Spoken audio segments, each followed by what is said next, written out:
Un démarrage avec un retard indépendant de notre volonté. Nous vous prions donc de nous excuser. Salut, bonjour à tous. Merci de vous réveiller avec nous sur Canal 3 Bénin. Bienvenue dans votre matinale.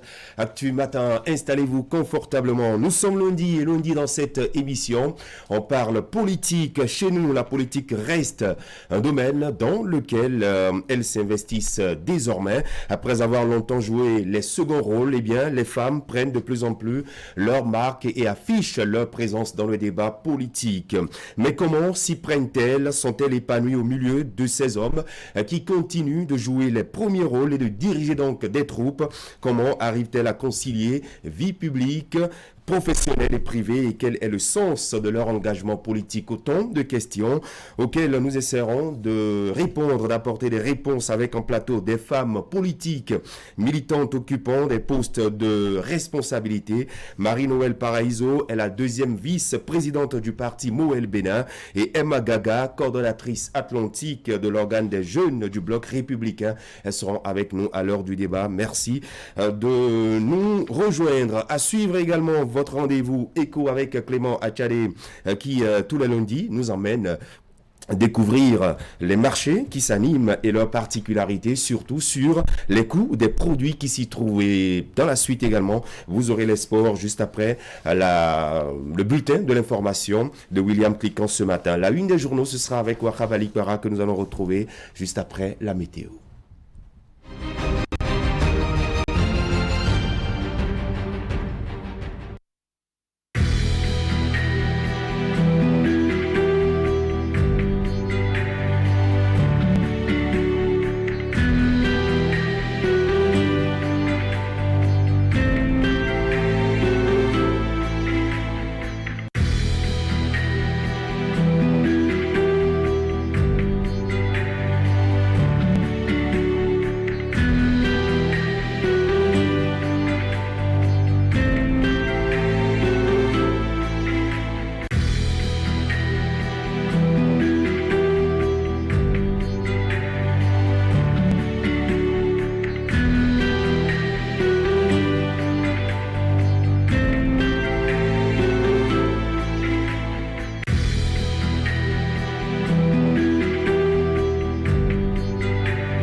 À suivre les titres de la presse, mais avant les titres du mini-journal, le top est donné à l'initiative de relais des enfants et des jeunes sur la situation de leurs droits au Bénin. C'est à Nati Tengou que le premier plaidoyer a été remis au préfet de l'Atakora le week-end. Une action qui se fera dans tous les chefs-lieux des 12 départements du Bénin et ce successivement. Le programme émane de l'UNICEF. Et puis, c'est Kouikamin qui a accueilli le préfet du Koufo la semaine écoulée dans sa tournée statutaire. Christophe Mbedji est descendu dans la commune qu'il a dirigée pendant une douzaine d'années pour s'enquérir de l'état administratif de cette municipalité. Occasion pour lui de se prononcer sur son arrêté interdisant les activités autour du lac Togbadji, c'est à Dobo. Le mini-journal à suivre dans un instant avec William Cliquant. Tout de suite, la une des journaux. Wahab Ali Para, bonjour. Bonjour Christian et bonjour à tous.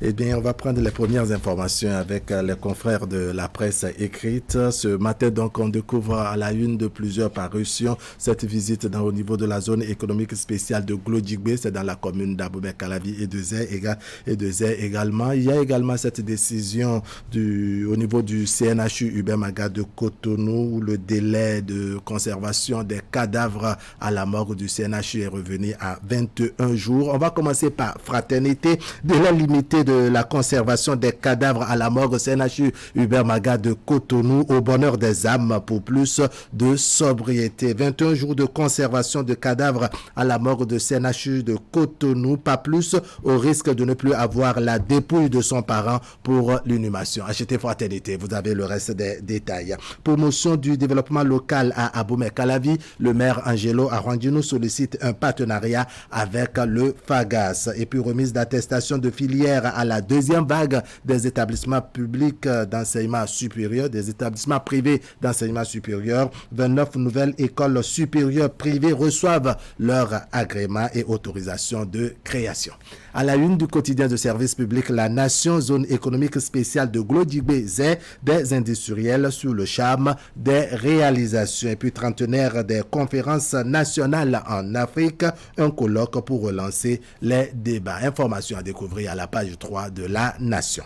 Le Télégramme, Coupe du monde des nations de pétanque, le Bénin sacré champion avec un score de 13-7 face au Luxembourg. Et puis, opération liée au foncier, le gouvernement béninois suspend le lotissement dans toutes les communes du pays.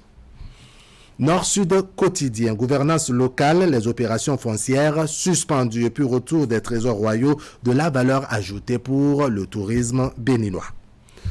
L'autre quotidien, vainqueur de la Coupe du monde des nations en pétanque, le Bénin réalise un véritable exploit. Cotonou abritera la 50e édition des championnats du monde de la discipline en décembre 2022, nous apprend l'autre quotidien. Le matinal à présent, campagne accélérée de vaccination anti-Covid, maires et leaders religieux mis à contribution. Les propos de quelques maires apportés par le matinal, notamment le maire d'Abomey-Calavi, Angelo Arwandino, qui dit on doit atteindre les hameaux les plus reculés. Christian Roncheno, maire de Ouida, nous avons décidé de faire une internationalisation. Et puis Nikez Fagnon, maire de Dassazoumé, nous pouvons dépasser les 40%.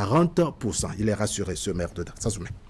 Matin libre. 20 ans après sa création, la Cour de justice de la CEDEAO se porte bien, dit son vice-président. Et puis, plaidoyer d'enfants victimes, la mendicité d'exploitation économique dans le département de la Liborie, le journal Matin libre qui donne à lire le plaidoyer de certains enfants victimes de cette pratique.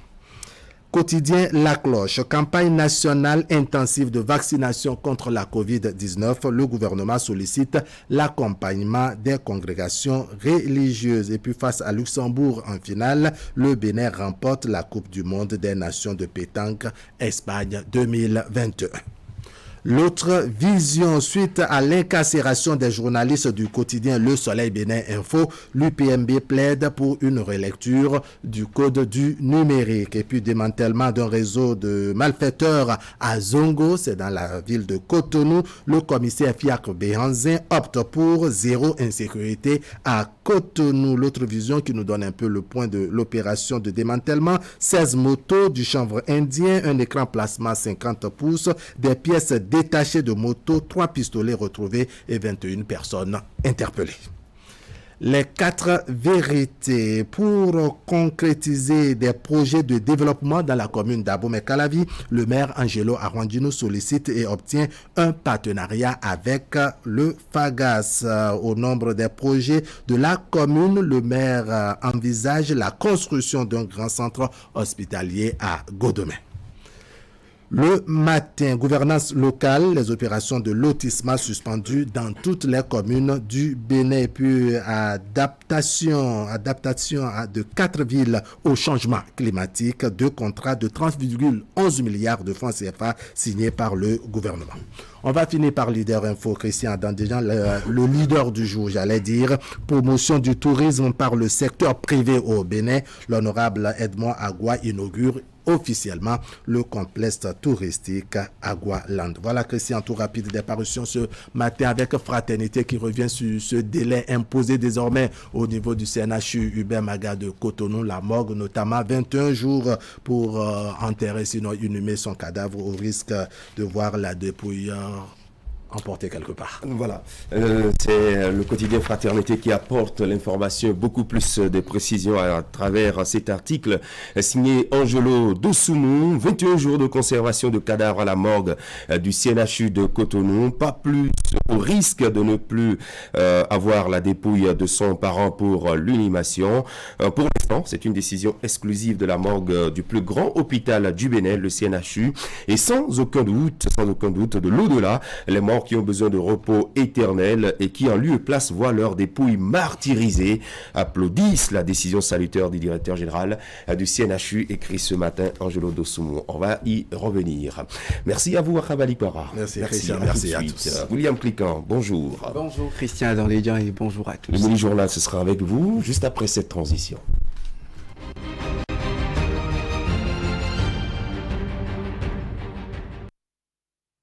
Les enfants et les jeunes de la Takora ont présenté vendredi le plaidoyer de leurs droits au préfet du département à la salle de conférence de la préfecture de Nati Tengou. La cérémonie a donné le top du relais des enfants et des jeunes pour leur plaidoyer devant les chefs-lieux des 12 départements du Bénin. Alassane Harounan pour les précisions sur cette initiative de l'UNICEF. Prévu pour se dérouler dans les chefs-lieux des 12 départements du pays, c'est par l'étape de Nati Tengou que le relais des enfants et des jeunes pour le plaidoyer de leurs droits a démarré. Initiative de l'UNICEF en partenariat avec le gouvernement du Bénin et les associations des enfants et des jeunes. Ce relais qui s'inscrit dans le cadre de la célébration des 75 ans de l'UNICEF et de la Journée mondiale de l'enfance vise à créer un dialogue entre les générations. Nous sommes ici pour lancer officiellement le relais des enfants qui est comme une caravane de plaidoyer autour de la question des droits des enfants et des jeunes. Et donc c'est un honneur pour nous de le faire aujourd'hui à Nati Tengou. L'opportunité de ce relais, c'est aussi de créer un dialogue entre les générations. C'est pour ça qu'on a voulu créer ce relais et qu'on a choisi et décidé de travailler de pair avec les préfets pour pouvoir apporter ce message. Vous êtes la première des préfets à nous faire cet honneur. Devant l'autorité préfectorale et les représentants de l'UNICEF, la porte-parole des enfants de la Takora va présenter son plaidoyer. Nous, enfants de la Takora, sommes confrontés à plusieurs problèmes, notamment le respect de notre droit au loisir. Conformément aux dispositions de l'article 31 de la Convention relative aux droits de l'enfant, tous les enfants ont le droit de jouer, d'avoir des loisirs, des activités sportives, culturelles et artistiques pour développer leurs talents et apprendre des valeurs liées à la vie en société. Malheureusement, dans le département de la Takora, l'accès aux loisirs est très faiblement pris en compte dans des actions de développement. Cette situation ne garantit pas notre plein épanouissement. C'est soucieux de cela que nous, enfants de la Takora, venons plaider pour l'installation d'aires de jeu accessibles à tous et respectant des conditions d'égalité. Si les enfants de la Takora plaident pour la création d'un cadre propice pour leurs loisirs et leur épanouissement, celle des jeunes par contre s'est intéressée à la situation des filles mères, la santé des jeunes face à la consommation de l'alcool frelaté dans la Takora et leur formation en entrepreneuriat.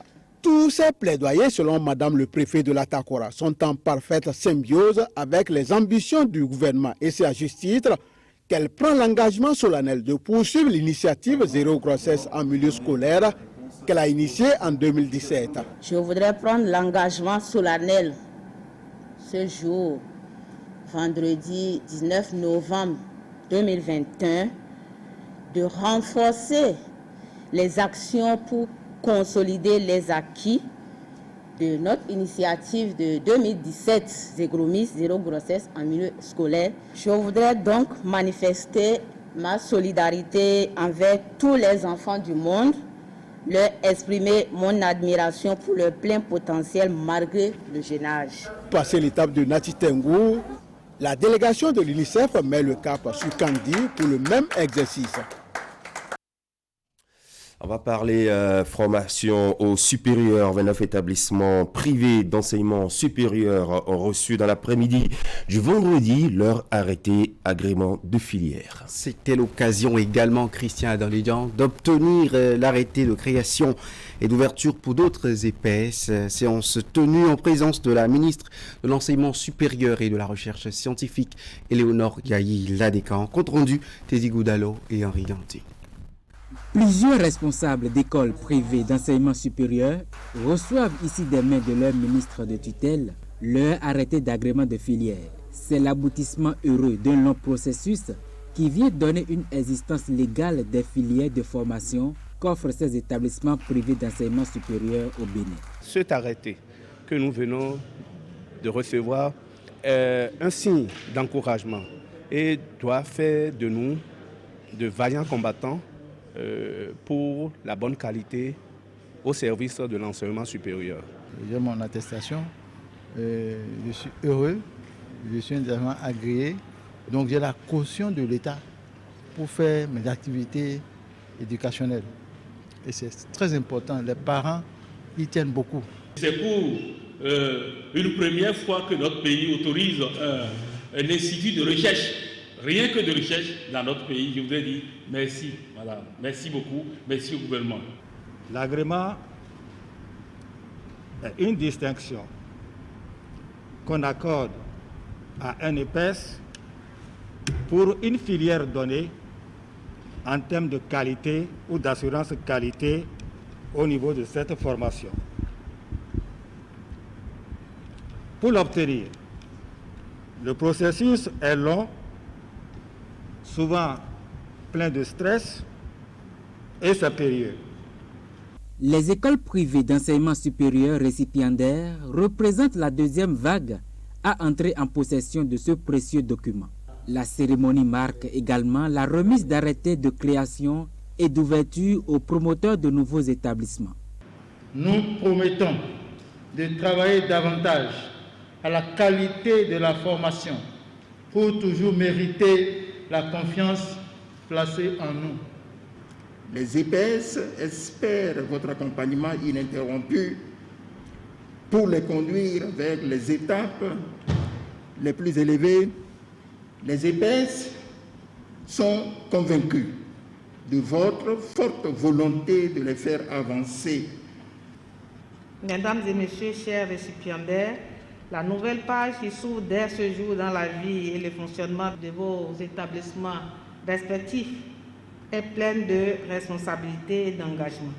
Vous avez eu le temps de comprendre combien le gouvernement du président Patrice Talon attache une importance capitale à la transparence dans ce que nous faisons, à la qualité dans la prestation que nous rendons et à notre professionnalisme dans les diplômés que nous sortons. Ces arrêtés d'agrément de filière, de création et d'ouverture d'universités confèrent aux différentes écoles privées d'enseignement supérieur un atout important pour une formation de qualité. Cependant, les promoteurs plaident l'accompagnement du ministre Éléonore Yahi-Ladécan pour l'obtention de l'homologation. Toujours dans l'actualité universitaire au Bénin, l'Institut national supérieur des techniques industrielles de l'Okossa a abrité jeudi dernier la première édition du concours sur l'innovation en milieu universitaire SIMU, une compétition organisée par le Centre des œuvres universitaires et sociales d'Abomey-Calavi Kous-Assé. Sur la ligne de départ de la phase finale, 9 différentes idées d'innovation regroupées dans 3 domaines, l'agroalimentaire, l'électronique et les énergies renouvelables. Reportage Geoffroy Messan et Florent Dohou. Voici les membres du jury de la phase finale du concours sur l'innovation en milieu universitaire SIMU, première édition. Ils reçoivent ici les termes de référence de leur mission des mains de la directrice du Centre des œuvres universitaires et sociales d'Abomey-Calavi, Kous-Assé. Merci beaucoup et merci d'être là, de venir nous aider, de venir aider nos chers étudiants à éclore leur talent. La cérémonie s'est déroulée dans la matinée du jeudi 18 novembre 2021 à la salle des fêtes de l'INSTI, l'Institut national supérieur des techniques industrielles de l'OCOSA. Elle a servi de coup d'envoi aux différentes présentations. Je voudrais d'entrée de jeu remercier les responsables de l'UNSTIM qui ont proposé cette activité. Cela permet à nos jeunes étudiants de réveiller le génie qui sommeille en eux. En effet, cette activité nous permet de sortir de sous le boisseau ces jeunes étoiles pour illuminer le milieu universitaire. 9 idées d'innovation issues d'une présélection préalable ont été présentées à tour de rôle au jury et à l'assistance en solo ou en binôme. Elles ont été regroupées dans 3 domaines: l'agroalimentaire, l'électronique et les énergies renouvelables. 3 ont été disqualifiées parce qu'elles n'ont pas encore été concrétisées. Les auteurs des 6 innovations restantes obtiennent les notes, les moyennes et rangs suivants. Il ne s'agit pas d'idées de projet. C'est un concours sur l'innovation. Donc nous voulons voir de quoi nos étudiants sont capables. Et pour cette première édition, j'avoue que je suis très émerveillée. Les 3 premiers par catégorie ont été primés. Les premiers ont reçu un ordinateur portatif, dernière génération, les deuxièmes des tablettes et les troisièmes des téléphones portables. J'espère que les éditions prochaines seront plus merveilleuses et que le domaine qu'embrasse chaque étudiant soit vraiment promoteur pour l'économie durable du pays. Je vais dire maintenant aux autres étudiants qui sont là, qui ont vu le pas de leur devancier. Dans les coulisses, Madame la directrice m'a déjà dit qu'elle va organiser encore plus de concours. Donc, il faut vous préparer pour ramasser tous les prix. Et à l'endroit des lauréats, félicitations à vous. Les innovations qui ont reçu les premiers prix dans chacune des catégories sont whisky à base de céréales locales, maltais dans la catégorie agroalimentaire, réalisation d'un robot intelligent de métrage et de reconnaissance d'objets, piloté par une application mobile dans la catégorie électronique, ainsi que parc de grande puissance à énergie flottante, système houlomotrice pivotante, production et utilisation de l'hydrogène vert et des piles combustibles dans la catégorie énergie renouvelable. Et voilà, cette jeunesse qui innove beaucoup désormais. On évoque maintenant la consultation publique qui se tient dans un des villages de la commune de Boycon. L'exercice consiste à échanger avec les populations et autres acteurs afin de recueillir leurs avis sur les projets de développement en cours dans la localité. En débat, les travaux d'électrification, les modalités de paiement des différents frais de consommation de l'énergie électrique. Les détails des échanges avec Imet Hélène Amoussou et Georges Vaudouillon. L'énergie électrique bientôt disponible pour les populations à Edjek-Bemegon dans l'arrondissement de Sorokome à Boycon. Le rêve prend progressivement corps avec ces échanges qui constituent un acte d'une série programmée. Cette consultation publique se déroule sous le contrôle de l'autorité de régulation de l'électricité ARE.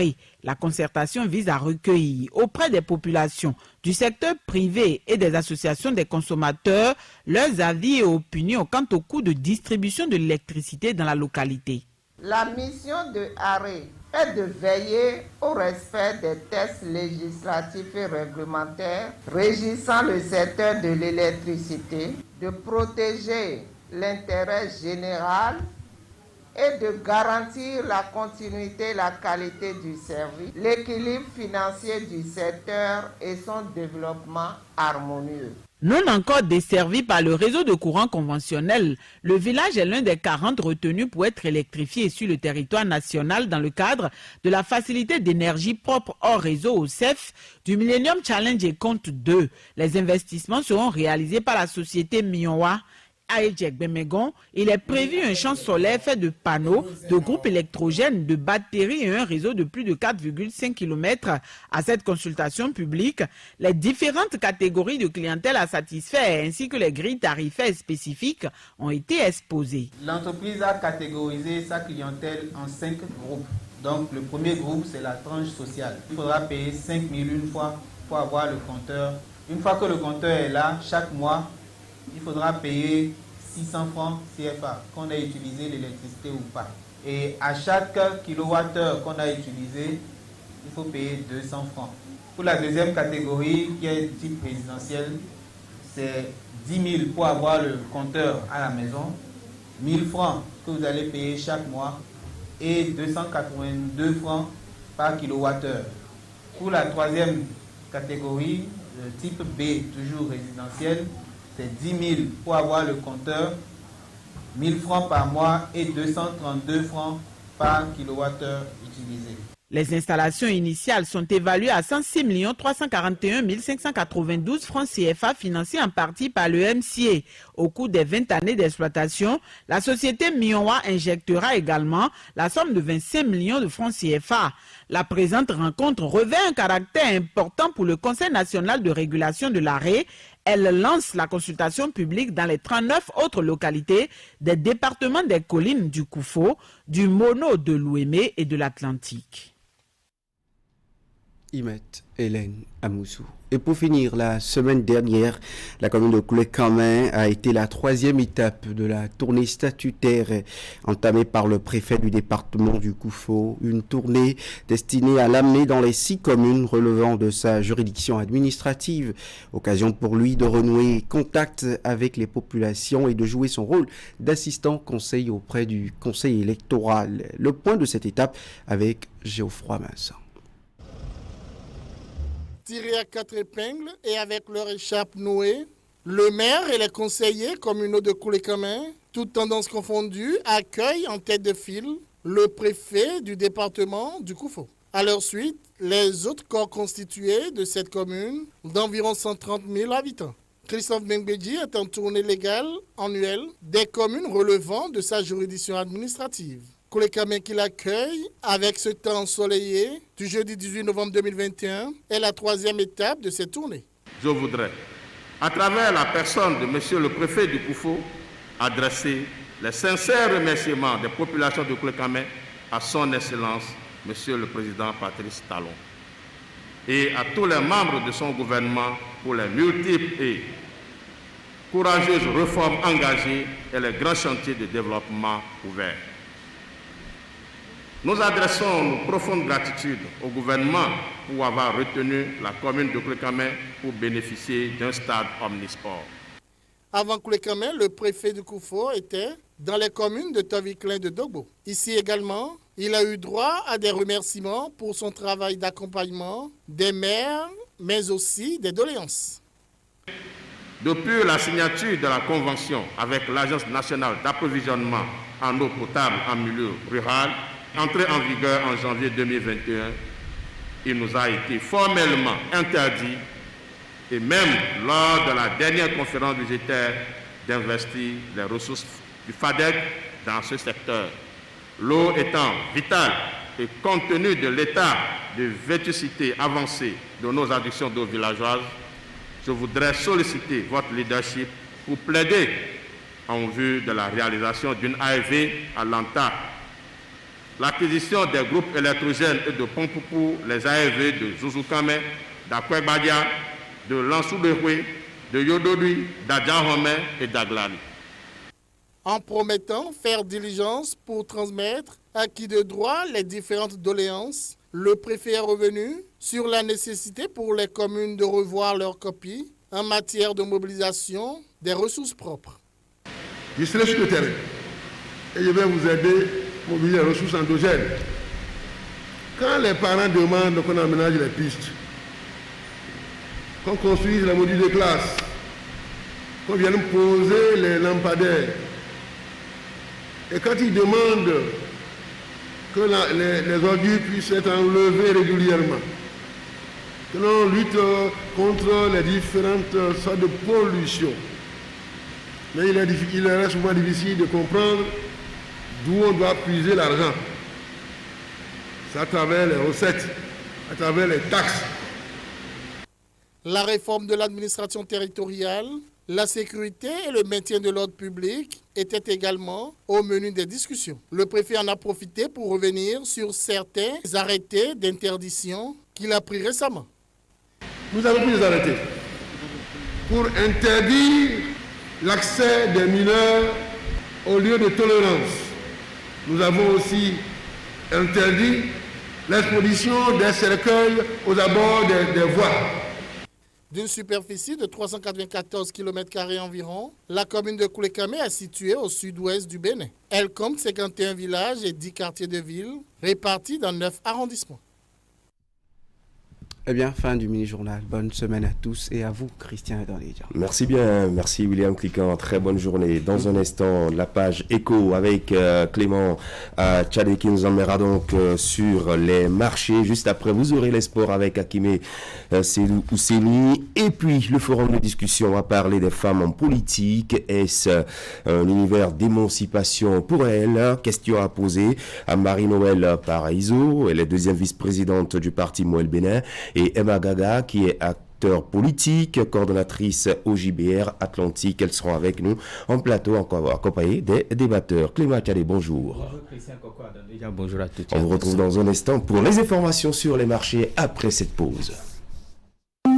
Attention, attention, la Covid-19 continue de sévir. Pour vous protéger et protéger les autres, vaccinez-vous. Vous êtes âgé de 18 ans et plus, vous pouvez recevoir les doses des vaccins contre la Covid-19. Vous avez 12 ans et plus, le vaccin Pfizer peut vous être administré. Alors faites le geste qui sauve.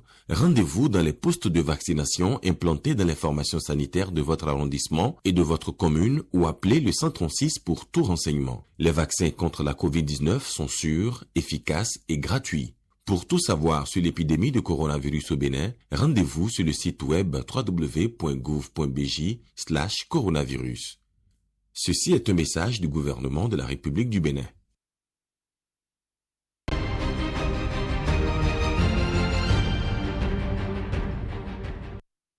C'est la page écho sur Actu Matin avec vous, Clément Tchadé. Oui, les informations pour nous et nos téléspectateurs. Et oui, très rapidement, ce matin, voici les marchés qui s'animent. Ce lundi s'anime le marché de Djougou, le marché de Sinandé, le marché de Sekou, le marché de Zé, le marché de Kové. Aujourd'hui, lundi, s'anime aussi le marché de Tchéti, c'est dans la commune de Savalou, le marché de Savé, le marché de Tangueta, mais aussi le marché de Tchaouro. Demain, mardi, traditionnellement s'anime le marché de Kassouala, le marché de Dogbo, le marché de Wando, la capitale, à Porto Novo, le marché de Gouka, c'est dans la commune de Banté, le marché de Laroutan, le marché d'Agounan et le marché d'Alada. Mercredi, traditionnellement, c'est le tour du marché de Glazoué, le marché international de Glazoué, le marché de Comé, le grand marché d'Antokpa aussi s'anime mercredi, le marché de Boïkon, le marché de Basila, Kobli, mais aussi le marché de Wegbo, et le marché de Zobodomé. Et sans transition, voici pour vous les tendances ou quelques tendances que j'ai sélectionnées pour vous pour le compte de ces 3 premiers jours de la semaine. Et puis à Tangueta, un peu comme à Djougou, le niébé local coûte 450 francs le kilogramme alors que le mil est à 300 francs le kilogramme.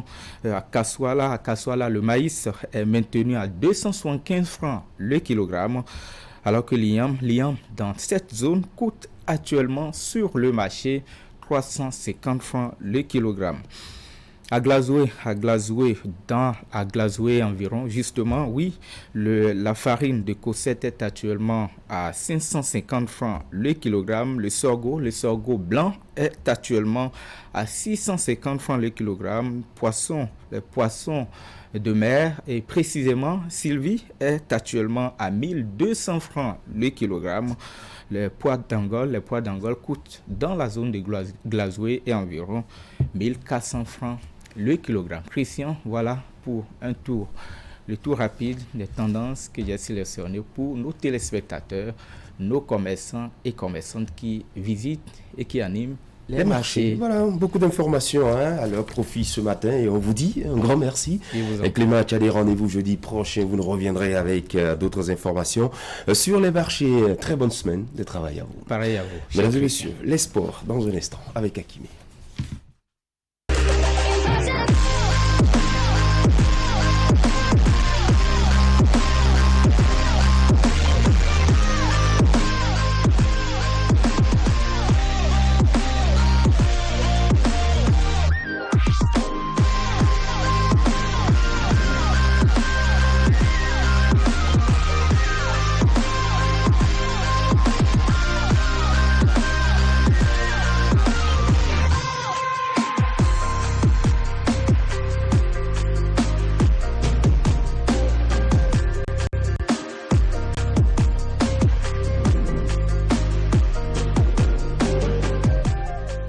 LBM, notre passion vous transporte.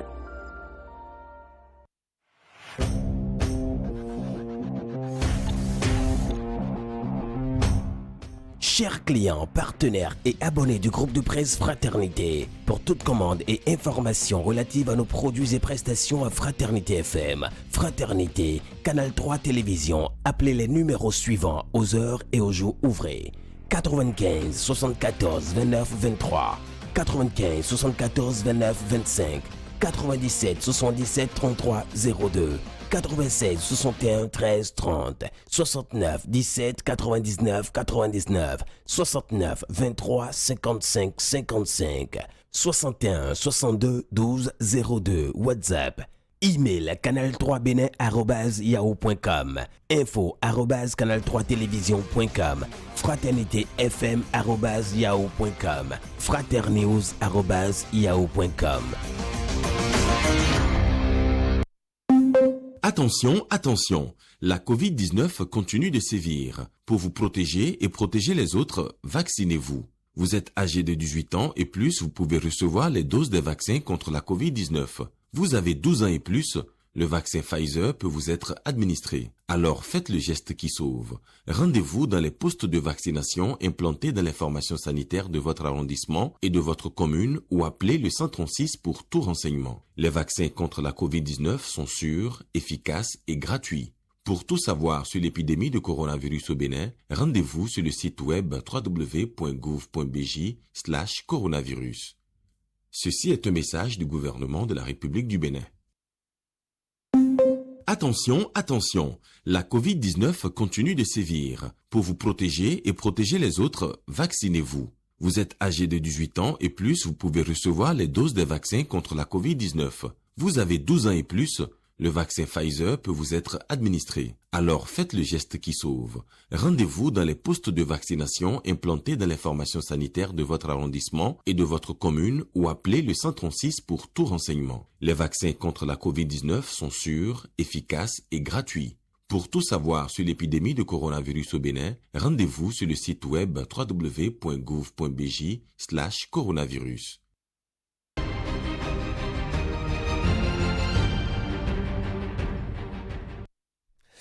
Et voilà, ce matin, les sports, comme tous les matins sur Actu Matin, et les sports au menu du football. Et sur place, on évoque les résultats des rencontres de la 4e journée de la Ligue professionnelle. Hakimi, bonjour.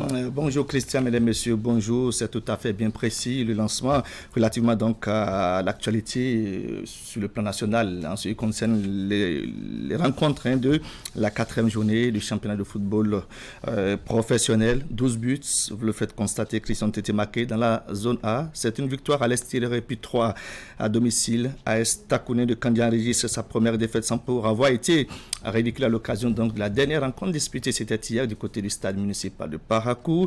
Les vice-champions réussissent la passe de 4, la prime à l'expérience et puis à la réussite devant les buts plus en détail. Voici pour vous les résultats des rencontres disputées ce week-end comme temps pour la 4e journée au niveau de la zone A. À Djougou, on retiendra que les Panthères de la localité qui disputaient leur rencontre à domicile face à la formation venue directement donc de Bimbeleke, je parle donc de Beke de Bimbeleke. Eh bien, Beke a réussi donc à surprendre les Panthères de Djougou à domicile par le score de 2 buts à 1. Dynamo de Parakou était sur les aires de jeu et c'était à l'occasion de cette 4e journée. On retiendra que Dynamo de Parakou a battu Damissa Football Club de Ndali par le score de 3 buts à 1. Il y a eu le 2 buts à 0 entre l'US Cavalier et puis Real Sports. C'était hier du côté de Niki. Comme je le faisais constater, les protégés de l'Abu Amadou Djibril ont été battus hier par les Buffles FC de Parakou, score 3 buts à 0. Mais dans la production sur l'aire de jeu, la formation de Kandy n'a du tout pas été ridicule. C'est une formation qui promet de belles perspectives à l'occasion donc de ce championnat. C'est la première défaite des hommes de Rabiou, la formation emmenée et entraînée par Abdou Ibrahim. Dans la zone B, 2 nuls, une victoire à domicile et une en déplacement. La zone B a été moins attractive ce week-end. Seulement que des surprises, il y en a eu à l'occasion de cette 4e journée. Seul cas de Soleil FC qui a battu à Kome Rodio de la localité par le score de 2 buts à 0. Le 1-1, c'était entre Dadje FC et puis Espoir de Savalou. À noter la victoire de l'AS Tonnerre qui jouait contre l'US Baboni. C'est l'autre formation promue en Ligue professionnelle. C'est toujours l'apprentissage qui se poursuit pour la formation de Baboni Fawaz. Baboni USB, j'allais dire, a été battu par Estonien 1 but à 0. Il y a eu enfin le 1-1 entre Énergie de la SBE et puis Dynamo d'Abomey. Dans la zone C, un seul but a été marqué à l'occasion de cette 4e journée. Visiblement, le repos de Coton Football Club de Ouida est passé par là. C'est la meilleure attaque de la zone. L'ASPAC, l'association sportive de port autonome de Cotonou, est restée muette sur ses propres installations. C'est du côté donc du Tofor, c'était face à Sita Tunga. Enfin, et on retiendra donc que dans cette zone, l'AS Cotonou a fait le 0-0, ASPAC 0-0 également. L'AS Police a battu à Djidja par le score d'un but à 0. À noter le 0-0 entre PUNM et puis les Requins FC de l'Atlantique. Enfin, la zone D et les oranges et noirs qui coulent la Kétou devant la jeunesse sportive, la jeunesse athlétique de la localité. Score 2 buts à 0.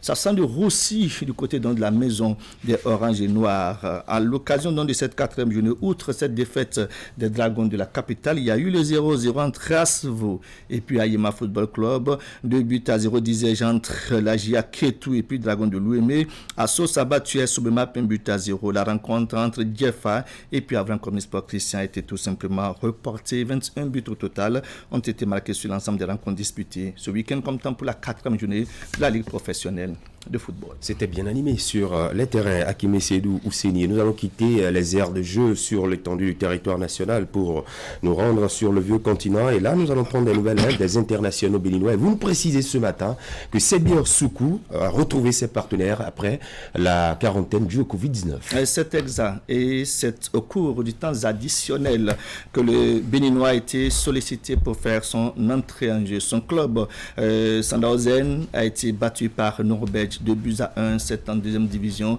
de la Bundesliga. C'était à l'occasion de la 14e journée. Youssoufa Sogba gagne une place de titulaire. Sedan et puis l'US Boulogne se sont séparés 2-2. C'est en national et c'est la 14e journée de ce championnat. Le samedi, il y a donc 48 heures. David Kiki, l'arrière gauche béninois titulaire, au cours d'un voie de l'explication qui opposait donc le CSK Sofia à Arda Kazali.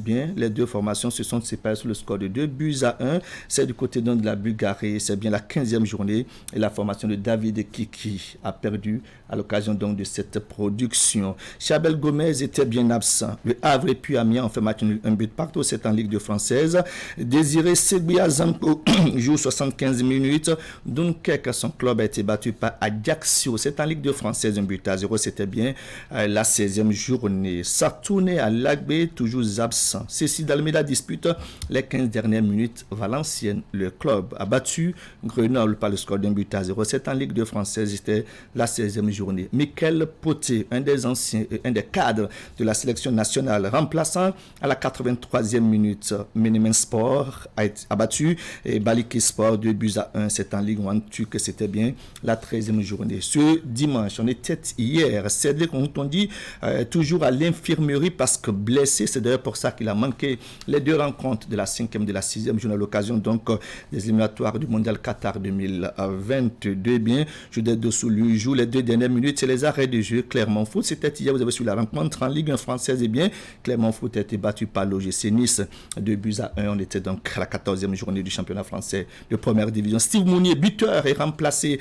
à la 73e minute. Et bien, le Béninois est en train de marcher sur des œufs. Et bien, le Stade Brestois a battu le Racing Club de Lens par le score de 4-0. C'est bien la Ligue 1 française. C'était aussi la 14e journée. Olivier Verdon voit le rouge. CSK, 1948 Sofia, a été abattu donc Lugo Dores par le score de 2-0. C'est la première division bulgare.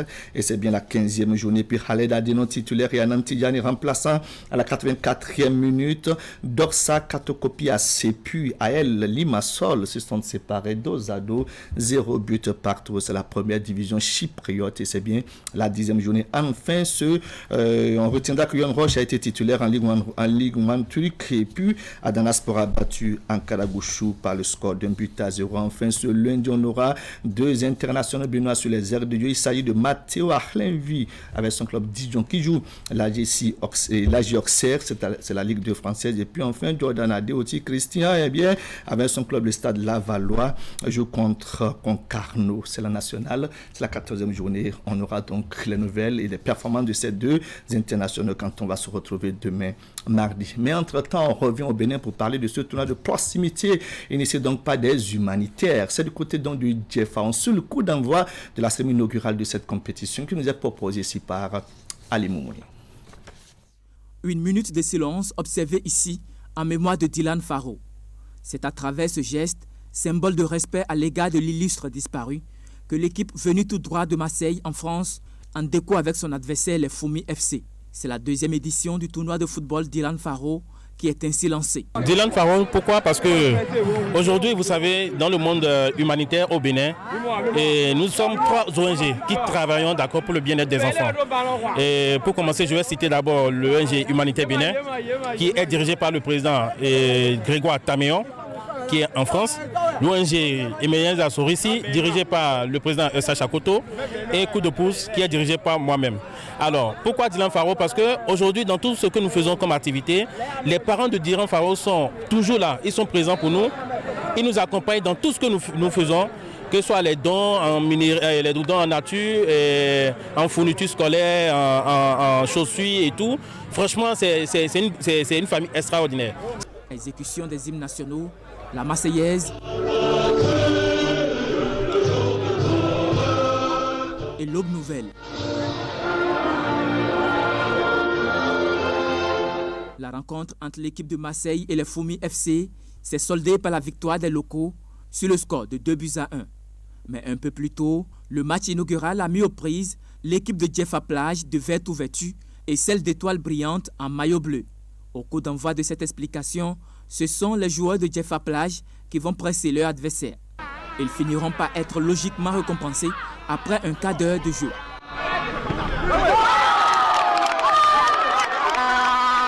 Les Bleus vont ensuite courir derrière le but en multipliant des offensives. Mais dans les ultimes minutes de la deuxième partie, les Verts, contre le coup du jeu, vont inscrire le but du break grâce à leur capitaine Émile Anani qui réalise un doublé.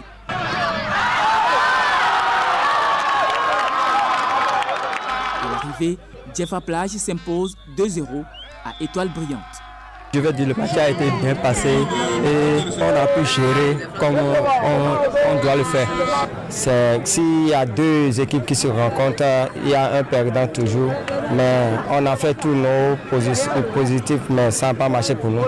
Pour cette 2e édition du tournoi de football en mémoire de Dylan Faro, 8 équipes sont engagées. La compétition s'étend sur une semaine. Nous l'avons fait l'année dernière. Nous-mêmes, nous ne savons pas que ça allait réussir comme ça. Mais aujourd'hui, franchement, vu l'enthousiasme, vu le dévouement des jeunes de Djefa, ils nous ont accompagnés, que ce soit en finance, que ce soit en maillot. Vous voyez, les maillots que vous verrez tous les joueurs aujourd'hui, ce sont eux-mêmes qui l'ont fourni. Et ce n'est pas du n'importe quoi. Toutes les rencontres seront disputées sur ce terrain de Djefa. Et à la fin, l'équipe victorieuse remportera le grand trophée Dylan Faro. Il est également prévu d'autres récompenses pour encourager tous les participants. Et des trophées, on en parlera très rapidement pour faire complet avec l'actualité sportive ce lundi matin. Christian, des lauriers à la consolance à l'occasion de la 49e édition du championnat du monde de pétanque. Le Bénin rentre au Bercail ce soir avec le titre de champion de la Coupe des Nations grâce à son succès 13-7 devant le Luxembourg après être sorti à l'étape des huitièmes de finale de l'épreuve reine, c'est-à-dire le championnat du monde. La triplette béninoise, telle que retenue par le règlement, a été reversée pour poursuivre la compétition avec ses pairs sortis à ce stade du championnat. Et bien, la Coupe des Nations va donc sourire pour le Bénin. La France, elle, est sacrée championne du monde devant l'Espagne, pays organisateur. En petite précision, Christian, c'est encore la France qui soulève le Graal grâce à Dylan. Le Bénin sera donc, que disent les boulistes, seront donc au Bercail ce soir. La prochaine édition, c'est la 50e. Ce sera donc en 2022. Christian, on en parle depuis pratiquement un an ici au plan national. Ce sera ici à Cotonou dans le mois de décembre prochain. C'est pour dire les choses comme ça. Et donc, une fois au pays, il va falloir que les boulistes travaillent à refaire leur retard parce qu'au-delà de la réussite sur le plan organisationnel, il faut aussi la réussite en termes de performance. Et les écureuils boulistes, après Ouagadougou, après donc l'Espagne, ont tout intérêt à cravacher dur afin de ne pas décevoir les espoirs placés en eux à l'occasion de la 50e édition de ce championnat que le président de la Confédération, Idriss Ibrahima, a donc lutté pour l'avoir en termes donc de compétition organisée au plan national. Christian, c'était les sports. Merci à vous, Hakimi Ousseni, pour toutes ces informations sportives. Très bonne journée. Pardon. Un gros chat. Voilà, un gros chat qui vient se monter dans ma gorge. Eh bien, on va observer la pause, le temps d'installer nos invités, deux grandes dames de la politique béninoise en plateau ce matin. Marie-Noël Paraïsoël, la deuxième vice-présidente du parti Moël Bénin, et Emma Gaga, qui est coordonnatrice au JBR Atlantique. Elles seront avec nous en plateau pour parler des femmes en politique.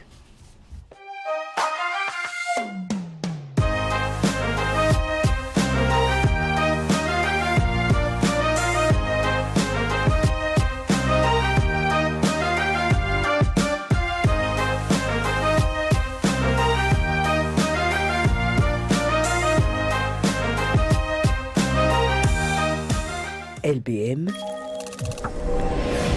notre passion vous transporte.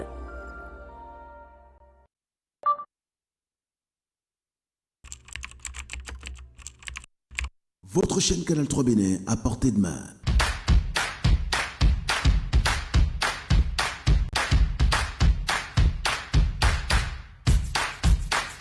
Découvrez désormais, depuis votre smartphone ou tablette, toute l'actualité nationale et internationale, vos émissions préférées de la chaîne Canal 3 en live 24/24, où que vous soyez, à travers son application disponible en téléchargement libre sur Play Store. Canal 3 est sur le www.canal3television.com. Vous êtes les bienvenus. Canal 3, l'image.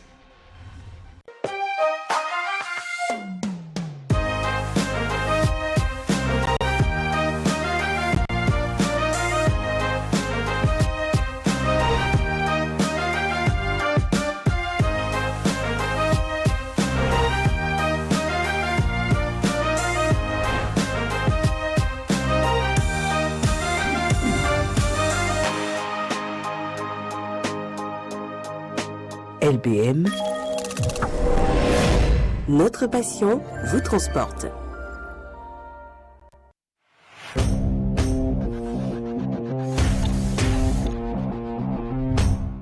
Chers clients, partenaires et abonnés du groupe de presse Fraternité, pour toute commande et information relative à nos produits et prestations à Fraternité FM, Fraternité, Canal 3 Télévision, appelez les numéros suivants aux heures et aux jours ouvrés. 95 74 29 23, 95 74 29 25, 97 77 33 02, 96 61 13 30, 69 17 99 99, 69 23 55 55, 61 62 12 02, WhatsApp Email canal3benin@yahoo.com, info@canal3télévision.com, fraternitéfm@yahoo.com, fraternews@yahoo.com.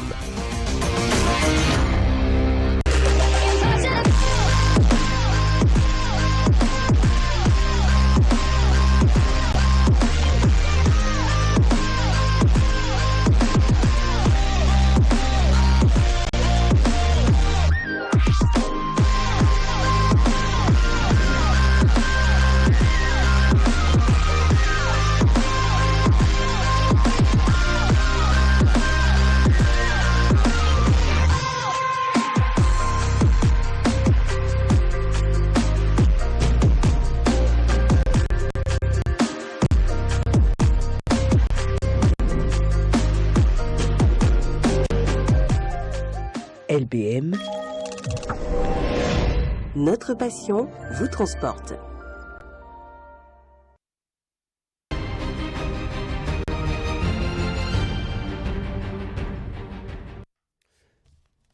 Lundi, politique sur Actu Matin. Nous recevons deux grandes dames de la politique béninoise pour parler des femmes en politique.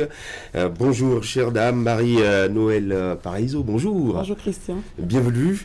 Vous êtes deuxième vice-présidente du parti Moël Bénin. Emma Gaga, bonjour. Bonjour, Christian. Sur la scène politique depuis plusieurs années, vous êtes coordonnatrice de l'organe de la jeunesse du Bloc républicain. Merci de répondre présent à notre invitation. Nous avons nos débatteurs, nos analystes de Canal 3 également avec nous. Herman Anyamboussou, bonjour. Bonjour Christian. Wahab Adoupara, il était là pour la une des journaux. Wahab, bienvenue, bonjour, en plateau. Alors, on va parler des femmes en politique. Les voyez-vous, les sentez-vous sur la scène politique, Herman Anyamboussou, avant qu'on leur donne la parole? Est-ce qu'on sent la femme béninoise en politique?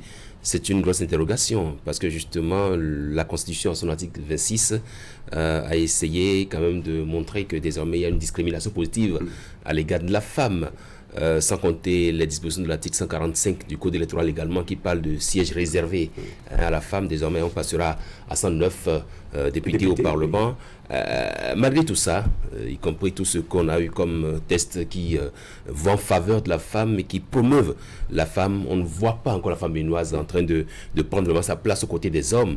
Il y a comme, il y a comme une peur de la femme béninoise à saisir le pouvoir qu'on lui donne à travers ces différentes réformes.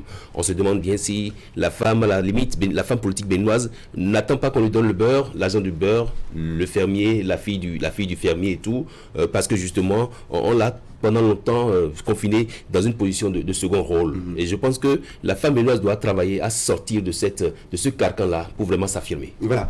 Vous avez parlé de peur, on ne les voit pas, on ne les sent pas.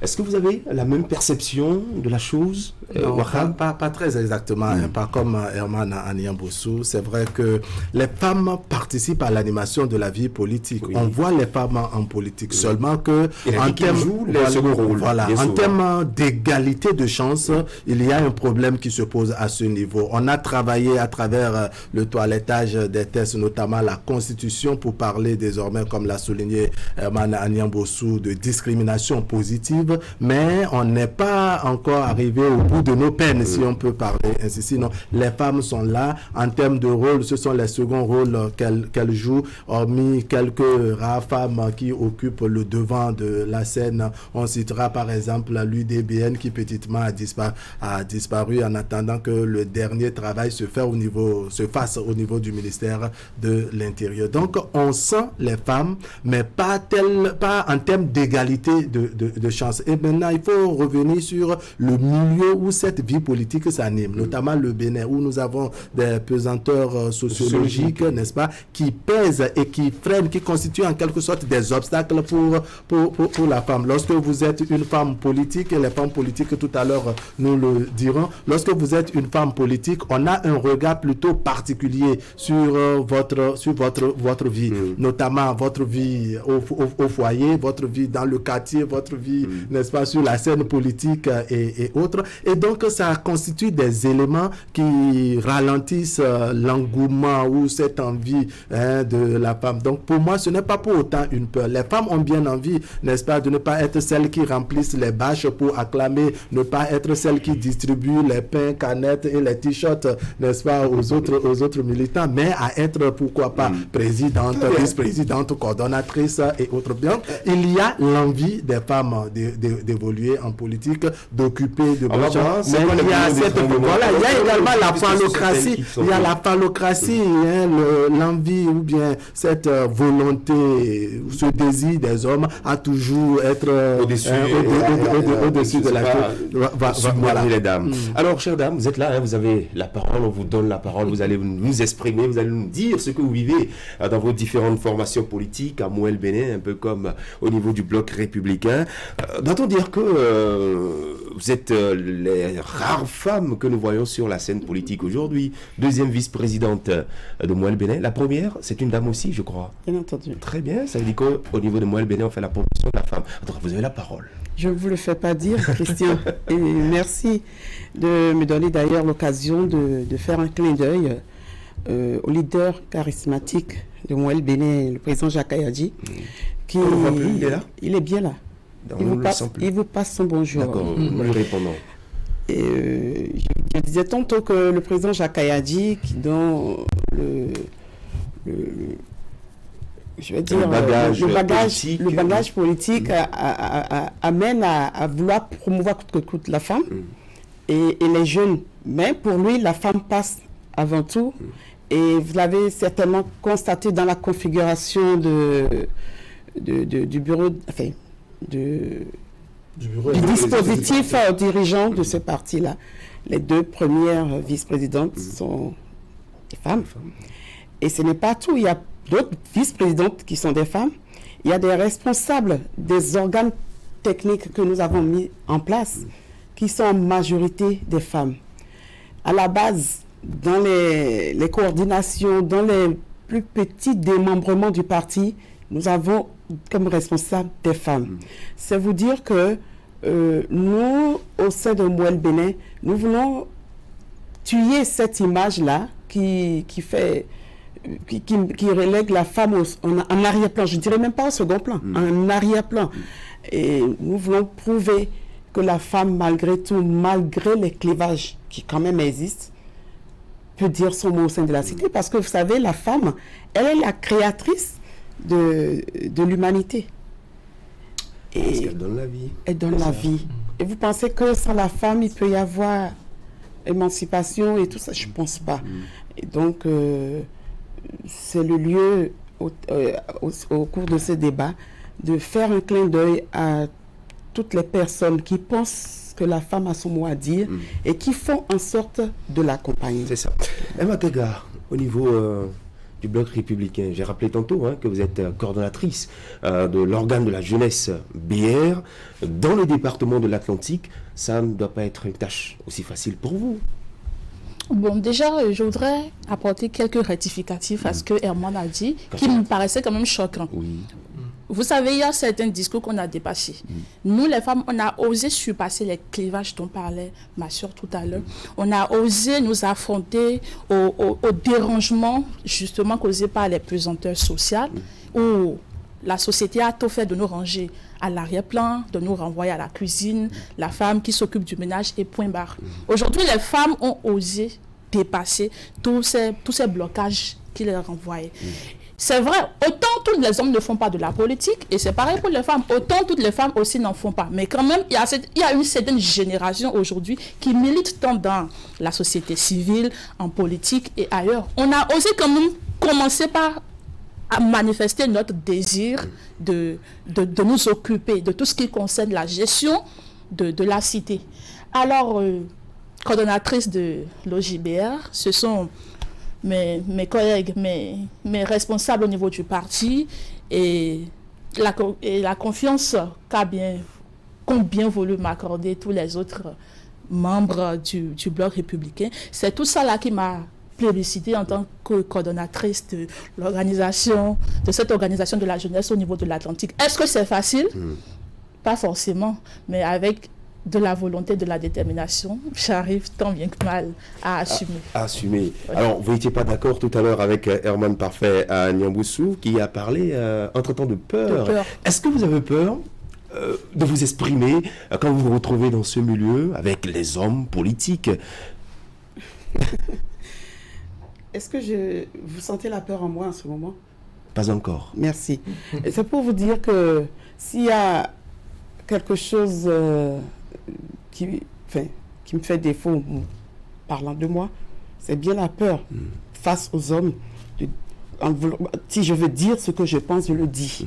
C'est vrai qu'il faut trouver les mots pour ne pas écorcher, pour ne pas choquer. Pour ne pas choquer, blesser les sensibilités. Et pour ne pas se faire comprendre non plus. Donc, je pense qu'aujourd'hui, la femme mérite, je dis bien, la femme mérite plus que jamais d'être accompagnée. Cela va aussi pour vous, pour votre émancipation, parce qu'une femme qui n'est pas épanouie, ça bloque l'épanouissement de la famille, ça bloque l'épanouissement de l'homme et donc de la société. Alors, c'est en militant, c'est en allant en politique que la femme trouve son épanouissement? Un peu quand même. Un peu quand même, parce que tout le monde dépend de la politique aujourd'hui, d'une manière ou d'une autre. Tout le monde, comme le disait Mme Gaga, Mme Emma, tout le monde n'est pas appelé à faire la politique, mais nous la faisons quand même d'une certaine manière. Qu'est-ce qui nous a amené Parce que la politique, c'est la gestion de la cité. Oui. Depuis la maison, nous éduquons les enfants, nous leur inculquons des valeurs. Je pense que c'est déjà une façon de faire de la politique. Mais lorsque nous, dans le langage politique, on parle d'entrer en politique, c'est venir parler des textes de loi, de comment est-ce que l'État doit diriger telle chose, comment est-ce qu'on peut voter telle loi, et ainsi de suite. Donc, vous voyez, il y a des femmes qui se disent, je ne me retrouve pas à pouvoir jouer ce rôle-là, alors que tout le monde peut le faire, à mon avis. Oui, je pense, oui, tout à l'heure, peut-être que je n'ai pas été bien compris, mais je voudrais qu'on fasse tomber un cliché sur ce plateau. Je pense qu'il faut faire tomber un cliché. Quand les femmes disent, par exemple, qu'elles ont besoin d'être accompagnées par des hommes pour leur propre émancipation, c'est à croire que l'homme, dès le départ, l'homme quand il entre en politique, il s'est arrangé pour être le seul d'abord. Hein. Il s'est arrangé pour mettre des garde-fous, pour continuer d'être le seul à gérer la cité. Et l'homme, voyant un peu les choses venir, s'est dit, bon, je fais des ouvertures pour permettre à la femme d'entrer en politique. Et les femmes attendent qu'on les accompagne encore, qu'on les y accompagne. Je pense que c'est aussi ça qu'il faut faire tomber. C'est ça qui me fait dire qu'il y a une certaine peur bleue. J'ajoute la couleur, il y a une certaine peur bleue chez les femmes à pouvoir vraiment saisir leur rôle, leur pouvoir. Et donc, on leur a donné le pouvoir, mais ils ne savent pas saisir le pouvoir pour pouvoir l'exercer. De sorte qu'ils attendent tout de l'homme qui est déjà jaloux de ce qu'il a comme passé le pouvoir et qui a de la peine à donner un tout petit peu, on dit siège réservé. Et les femmes ils savent déjà que l'homme à la maison laisse sa femme aller aux réunions politiques. Ça, c'est une première chose. Oui. Vous nous direz comment ça se passe tout à l'heure, les réunions politiques. Vous nous direz tout à l'heure. Il y a Emma Gaga qui va réagir à la développement de Non, je voudrais juste donner un exemple, d'accord? Vous savez, la dernière fois, moi, j'étais candidate aux élections communales en 2020, je crois. Et je crois qu'il y avait quand même un certain nombre de femmes qui avaient manifesté ce désir-là de servir la communauté. Mais au moment des positionnements, est-ce que nous, on était là? On n'était pas là. Oui, parce que vous êtes absente, ils ont dû vous positionner tel qu'ils le voulaient. Vous vouliez quand même pas qu'on aille leur mettre un pistolet au niveau de la tête pour dire positionnez-nous ou bien on vous tire une balle. Ça ne se passe pas comme ça. C'est quand même une certaine il y a quand même une certaine hiérarchisation de la chose et nous, on est forcés de respecter la discipline de groupe. Ce n'est pas nous qui allons nous asseoir pour positionner des gens sur la liste électorale. Donc forcément, il y a quand même ce que nous demandons comme accompagnement. Ce n'est pas forcément que vous nous mettiez au dos, non, mais c'est quand même qu'il y a une certaine volonté politique au niveau des leaders politiques, tant qu'au niveau des papas à la maison, parce que vous ne pouvez rien faire si à la maison il y a de la tension, si l'autre n'est pas forcément heureux de vous laisser une certaine liberté pour vaquer à vos passions. C'est de cela que nous parlons quand nous parlons d'accompagnement, mais pas qu'on ait pitié de nous, Emma.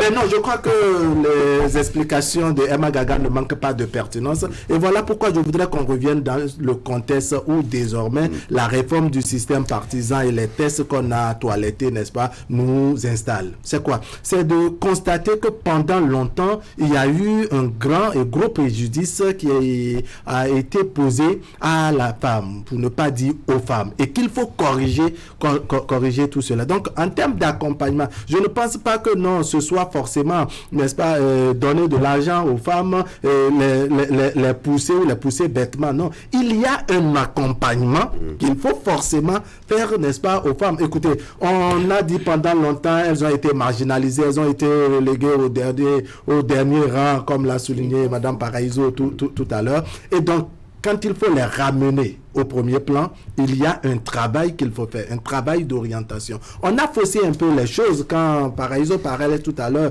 de l'éducation depuis la base. Ce sont les mêmes mamans, n'est-ce pas, qui nous ont éduqués et qui ont mis dans notre tête cette idée même plutôt phallocrate qui fait que la phallocratie s'installe. Et Herman lui disait tout à l'heure que les hommes ont travaillé à tailler les tests et sont restés jaloux de leur position. Et c'est aujourd'hui qu'on dit qu'on coupe une petite parcelle. On a parlé de postes réservés. Effectivement, cette expression même souligne le caractère plutôt péjoratif. Ces gens, on a eu pitié d'elles des siècles après.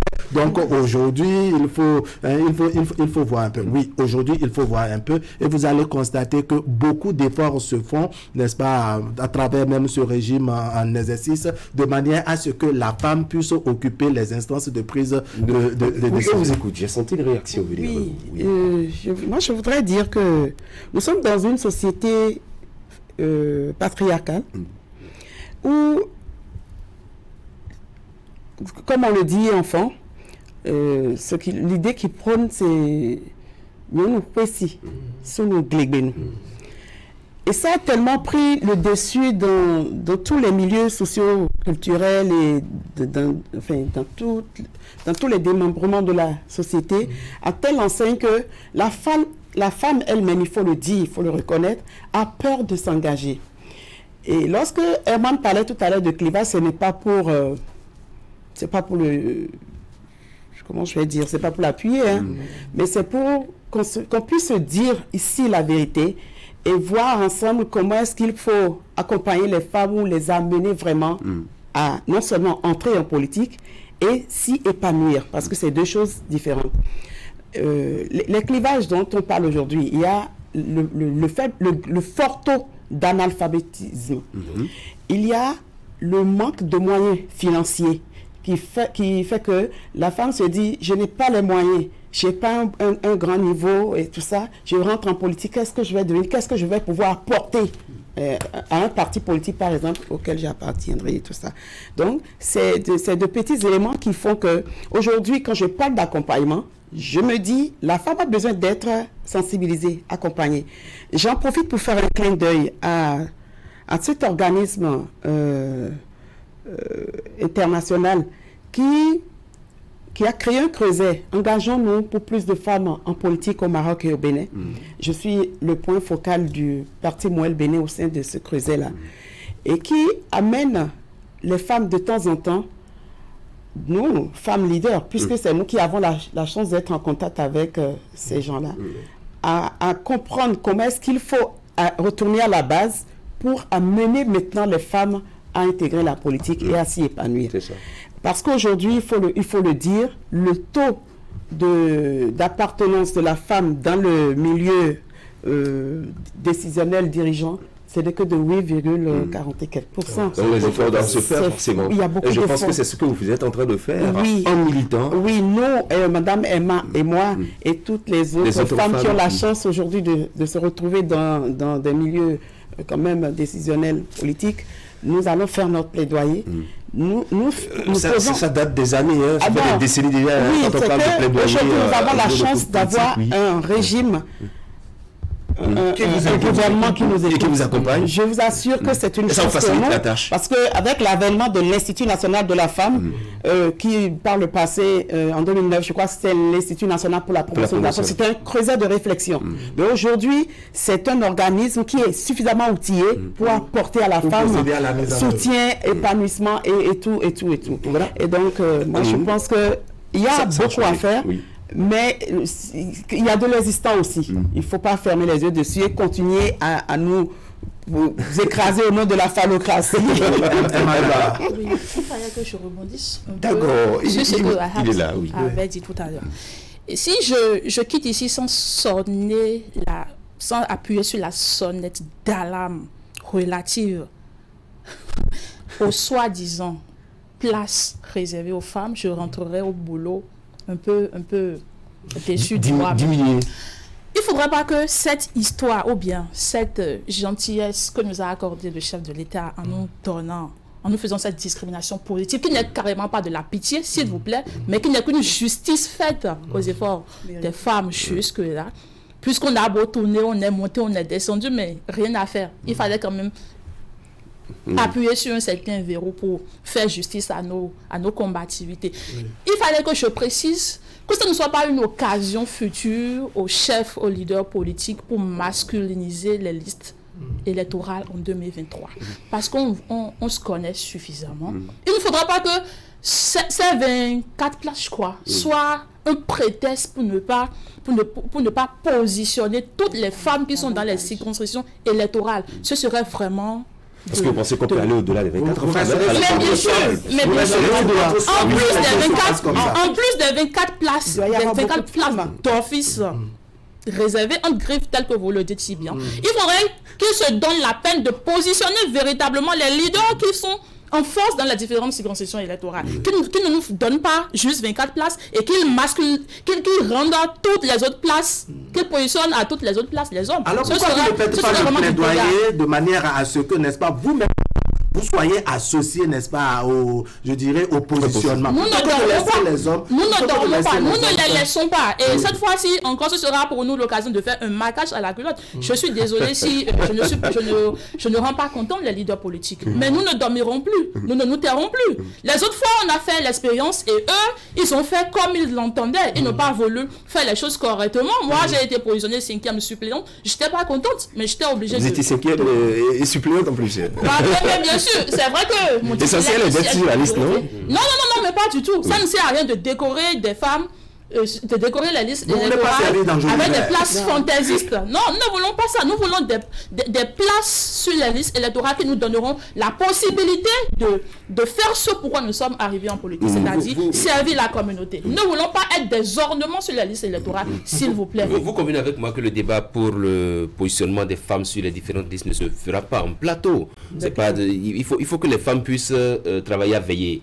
Déjà, au sein des hommes, quand il n'y avait pas encore cette discrimination positive à l'égard des femmes, les hommes en leur propre sein se faisaient harakiri, ils se jouaient des sales coups. Ils attendaient, on sort une première liste et c'est à partir de 2h du matin que le leader sort sa vraie liste. Et les gens constatent, une fois à la Sénat, que les listes qui avaient été prévues ont été changées et le temps de changer, c'est déjà parti et donc on consomme. Donc il s'agira pour les femmes, une fois encore, de ne plus se voir dans le rôle de maman, on va dormir tranquillement à la maison, on se dit bon, ils n'ont qu'à s'occuper, c'est eux qui veillent et tout, parce que là encore, malheureusement, les listes seront masculinisées comme vous le dites. Et mieux, quand on prend l'exemple de cette femme du marché d'Antokpa, qui avait quand même siégé au Parlement pour le compte de la RB, Madame Chodaton. Et pourquoi les femmes béninoises, en fait, ce qui aujourd'hui, pour ma part, constitue un frein à l'épanouissement de la femme en politique au Bénin, c'est le fait de ne pas vouloir suivre des leaders.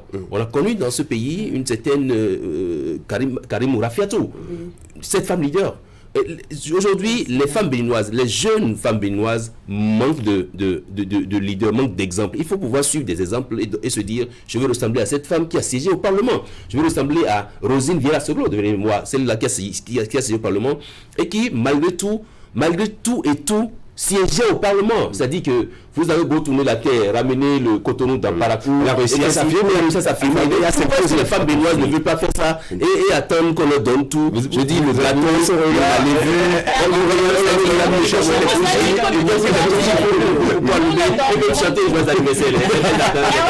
s'il vous plaît, cette fois-ci, vous permettez. Allez-y. On ne fera rien dans la force, mais on fera tout par la force. C'est-à-dire que, quand même, assez, c'est assez. Il faut que les gens aient un peu plus de la jugeote, qu'ils sachent que nous n'avons pas besoin de tambouriner avant qu'ils ne nous fassent un tant soit peu justice. Je suis en train de taguer comme ça tous les leaders politiques en 2023. Il faut qu'ils nous accompagnent en griffe réellement. Il faut qu'ils aient un peu de reconnaissance envers tout le courage que nous dégageons, parce que ce n'est pas facile. Ce n'est pas facile de faire toutes ces choses-là en même temps que les hommes. Donc c'est tout ce qu'on demande. On ne demande pas. J'aimerais que je dise quand même un mot. Vous savez, le problème que pose Madame Emma, j'ai envie de dire quand même ici, nous n'avons pas ce problème au sein de Mouel Bénin. Nous avons eu la malchance, vous le savez, de ne pas pouvoir en tout cas participer aux deux élections, les législatives et puis les communales. Mais si vous recourez à vos archives, vous allez constater dans les listes qui avaient été proposées à la Sénat que les femmes, du moins toutes les femmes que nous avions au sein de notre parti ont été bel et bien positionnées. Et le marquage à la culotte dont parle Mme Emma, c'est très important, c'est vrai. Mais chez nous, permettez que je le dise encore une fois, nous avons en tête que la femme doit être promue. Donc, même la simple militante qui n'est pas forcément, qui n'a pas de bagage intellectuel, mais qui est commerçante, parce que c'est la promotion de toutes les couches sociales chez nous, à Bénin, je suppose ailleurs aussi, mais nous le disons avec fermeté. Et même si la femme n'a pas le master ou l'agrégation et tout, du moment où elle est au sein du parti Mouel Bénin, elle va se retrouver un jour au Parlement comme Madame Chiodaton, pourquoi pas. Il faut que les leaders de nos partis politiques pensent essentiellement que la femme, ça se passe en haut, ça se passe en haut. Ce n'est pas à la veille des élections que la femme doit se retrouver forcément à faire du marquage et tout ça. Ça ressemble à un manque de confiance en son leader, enfin, selon moi. Mais les hommes phallocrates que vous êtes, nous sommes là. Il ne s'agit pas, avec tout le respect que je dois au parti Mouel, il ne s'agit pas de Mouel. Il s'agit de la configuration de toute la scène politique. Combien de femmes avons-nous? C'est un clin d'œil que j'ai profité à mon leader. Aux dernières élections que nous avions faites, combien de femmes y a-t-il maires de communes? Combien de chefs d'arrondissement nous avons? Combien d'abord sommes-nous dans les conseils communaux? Il ne s'agit pas d'un parti ou mais je l'ai dit, il s'agit de la réalité du Bénin et que nous demandons à ce que tout aille pour le mieux des hommes. Mais d'abord, est-ce que vous êtes accepté dans votre environnement lorsque vous êtes femme leader, militante politique? Quel est le regard que la société vous porte? Oui, est-ce qu'on ne vous juge pas? On nous juge, mais on nous juge. Et je vais déjà partir du jugement qui est fait. Oui, quand est-ce qu'elles ont le temps, celles-là, de s'occuper de leur famille, de leur ménage? Elles sont tout le temps en réunion politique. Parce qu'il faut partir... qui durent tard la nuit? Pas forcément. Pas forcément. Nos réunions tiennent quand même dans des plages horaires décentes pour nous permettre de vaquer à nos occupations familiales. Mais le problème, c'est qu'il faut sortir de votre milieu familial. Il faut aller sur le terrain. Et le terrain, ce n'est pas forcément Cotonou. Si vous vivez à Cotonou, ce n'est pas forcément Calavi si vous êtes à Calavi. Pour vous retrouver à Bani Kouara. La semaine dernière, nous sommes allés faire un ralliement à Bani Kouara avec les personnes handicapées. Je vais me retrouver bientôt à Diawere, dans quelques jours, ainsi de suite. Vous sortez de votre milieu et vous allez partout. Pourquoi? Parce que c'est du Bénin qu'il est question. Et quand vous êtes femme politique, vous allez dans tous les hameaux pour pour faire entendre, pour faire ce qui est votre devoir. Voyez? Donc, c'est pour dire que le jugement, il est là, les gens il faut focus sur votre personne, je vais trouver le mot qu'il faut. On se demande, est-ce que c'est une femme d'abord mariée? Est-ce que celle-là, est-ce qu'elle est fidèle avec ce qu'on voit là, et ainsi de suite? C'est de la cristallisation. Est-ce que ça constitue des éléments qui vous découragent? Pas vous, forcément, mais d'autres femmes. Moi, je pense que les femmes, telles que j'observe un peu dans l'arène politique, ne sont pas découragées. Nous ne sommes pas découragés. Et quand j'entends même, madame m'a dit tout à l'heure, il y aura du marquage à la culotte. Est-ce que ça ressemble à des propos d'une femme qui est découragée? Je ne pense pas. C'est vous dire qu'il n'y a rien pour nous freiner. Au contraire, le souci que nous avons aujourd'hui, c'est comment faire pour amener le maximum de nos consoeurs à nous suivre, à faire comme nous. Et c'est ça qui, moi, me fait faire un clin d'œil à nos dirigeants pour que, déjà, nous qui sommes là, qu'on puisse être accompagnés. Moi, j'insiste sur l'accompagnement. Parce que celles qui sont là et qui ne s'engagent pas, parfois, ce n'est pas l'envie qui manque, mais c'est parce qu'elles se disent, mais vous qui êtes déjà là, qu'est-ce qui est fait pour vous? Qu'est-ce qui est réellement fait pour vous? Et il faut pouvoir trouver les moyens et pouvoir bomber le torse, même si nous sommes des femmes, et leur dire, ben, regardez, nous sommes partis de une place de choix, nous avons tout ce qu'il faut pour vous accompagner dans vos difficultés, et vous aussi, à votre tour, vous aurez à le faire. Donc, c'est un peu ça. On ne va pas se focaliser sur les jugements. Bon, vous savez, les personnes qui sont les plus acerbes, ce sont les opposants politiques et nos adversaires politiques. Ce sont eux qui essayent par tous les moyens de vous dénigrer, de vous porter des étiquettes, des guéguerres qui n'en finissent pas. Mais à part ça, vous savez qui vote pour nous? Ce sont les femmes de nos quartiers, les femmes de nos arrondissements. Quand même, quand vous arrivez à afficher votre volonté de faire de la politique, même si au départ, il y a un peu de dédain, après ils vous acceptent, ils vous accompagnent. Maintenant, ceux qui perdent le temps à vous rendre la vie dure, ce sont les mêmes qui sont de l'autre côté, qui veulent vous arracher, vous voir. Mais de toute façon, nous sommes habitués maintenant, et ça nous glisse sur le corps, parce que nous voulons le pouvoir, nous l'aurons. Donc, ils peuvent dire une chose, on s'en fout, la lutte continue. Quand elle dit que désormais les femmes sont beaucoup plus aguerries pour prendre leur place, et quand elle dit par exemple qu'il y a les femmes qui votent pour les femmes, si c'était vraiment le cas, il y a longtemps qu'on aurait eu une femme présidente au Bénin. Les cas, on en connaît avec des 0,00 quelques pourcents. Ça veut dire qu'il y a un travail de fond aussi à faire à leur niveau pour montrer à leurs femmes, à leur père où qu'elles soient aujourd'hui, qu'elles sont là pour défendre la cause féminine, parce que c'est de ça qu'il est question aussi.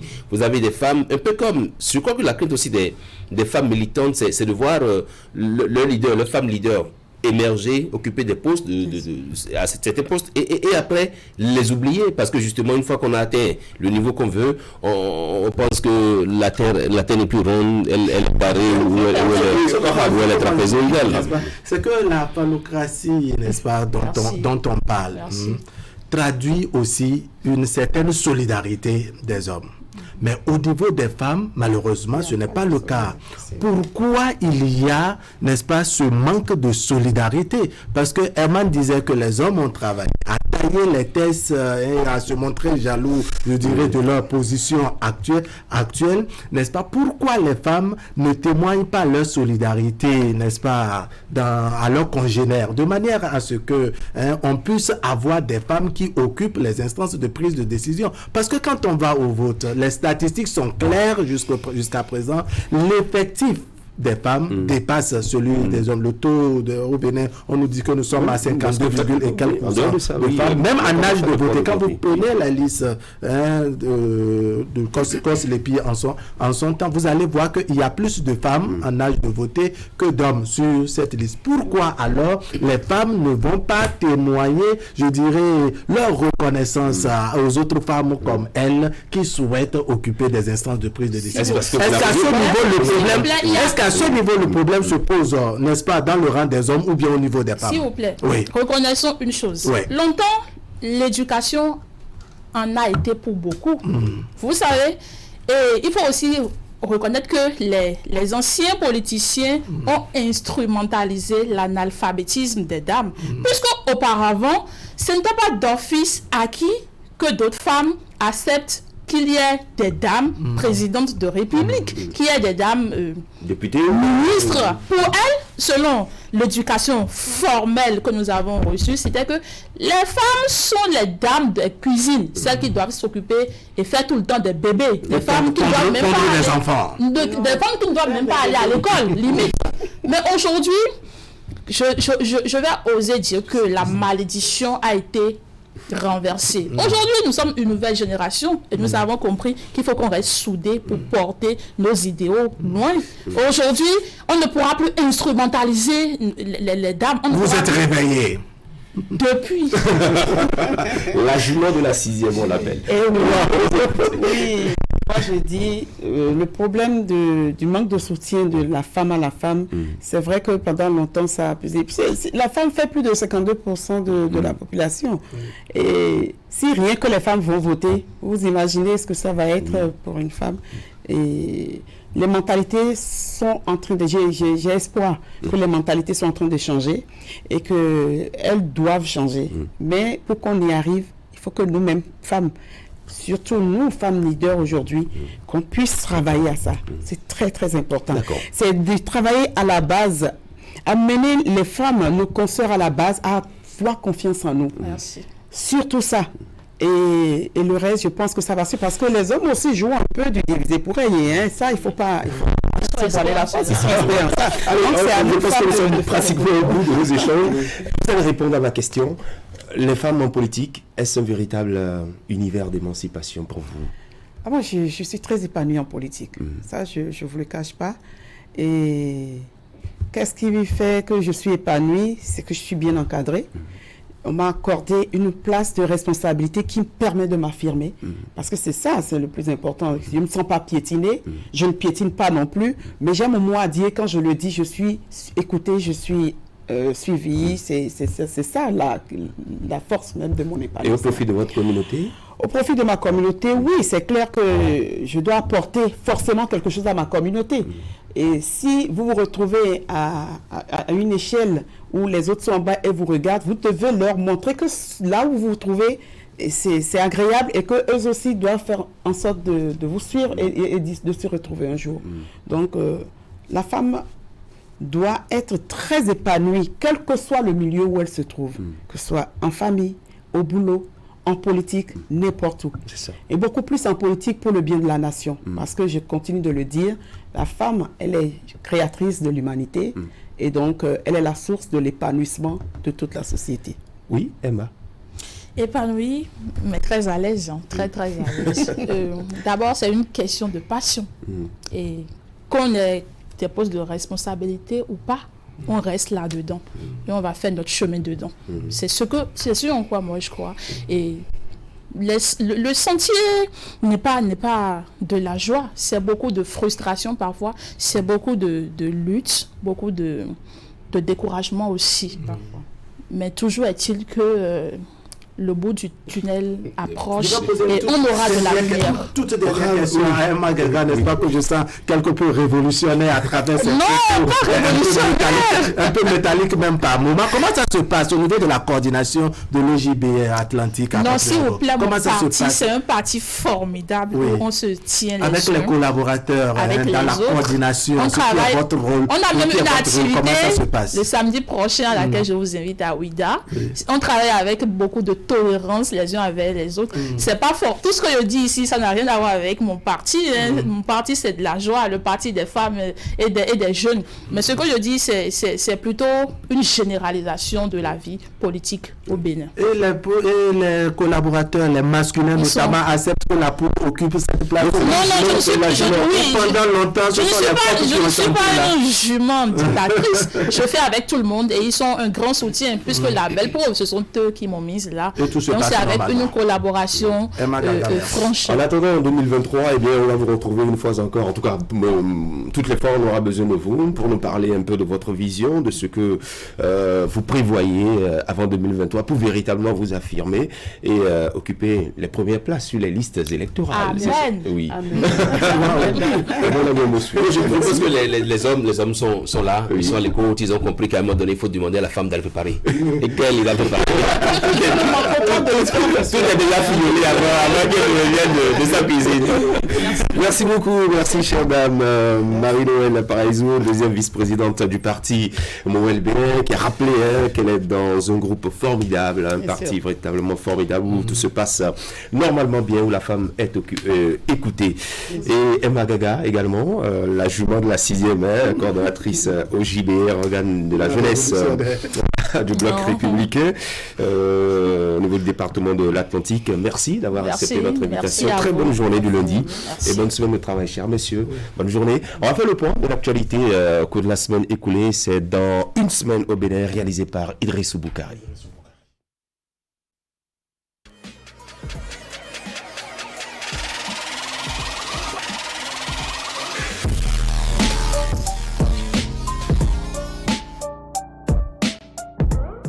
Le point de l'actualité hebdomadaire sur la 3, c'est dans une semaine au Bénin. Mesdames et messieurs, bonjour. Voici l'essentiel à retenir pour le compte de la semaine écoulée.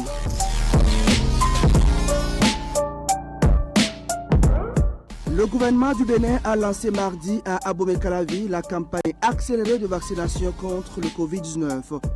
Face au faible taux de couverture vaccinale enregistré depuis le début, le gouvernement a décidé de changer de stratégie en rapprochant davantage les équipes de vaccination des populations.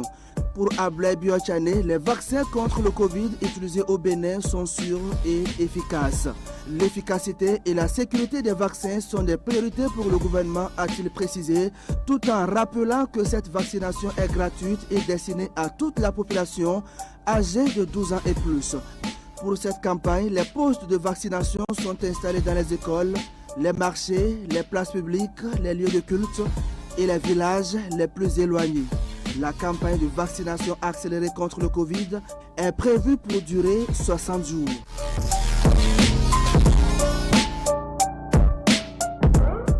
Toujours au sujet de la croisade contre la pandémie du Covid-19, le Bénin reste résolument engagé. 48 heures après le lancement officiel de la campagne nationale de vaccination, le ministre de la Santé a présidé jeudi à Cotonou un atelier de mobilisation des maires des 77 communes du Bénin autour de l'initiative. Occasion pour ces derniers de toucher le doigt le rôle combien important qu'ils sont appelés à jouer dans l'atteinte des objectifs de cette campagne. Il s'agit d'atteindre la couverture vaccinale importante sur l'ensemble du territoire national. Démarche saluée et soutenue par Luc Atroko, président de l'Association nationale des communes du Bénin. À son tour, le coordonnateur national du système des Nations Unies a lancé un appel aux maires, leaders d'opinion, têtes couronnées, acteurs de la société civile, artistes, footballeurs et autres pour faire de cette campagne un succès éclatant.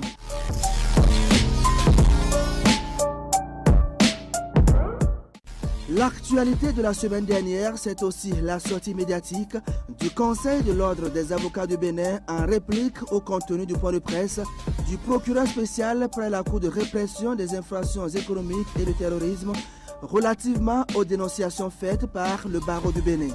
Violence verbale et physique contre l'équipe d'intervention, l'enregistrement filmé des opérations, non-constitution de Maître Chadaré comme avocat. Tels sont les 3 premiers points relevés par le Conseil de l'Ordre par la voix de son secrétaire. Autre volet abordé par le Conseil, c'est le non-déferment de Maître Chadaré à la convocation qui lui a été remise et la plainte déposée contre ce dernier par le chef d'équipe d'intervention. Sur ces différents points, le Conseil de l'Ordre a relevé des contre-vérités dans les propos du procureur spécial près la Criette. Il est ubuesque de dire qu'un simple individu non armé ait pu franchir un double cordon de sécurité constitué de militaires et de policiers spécifiquement mis sur pied pour une opération aussi sensible.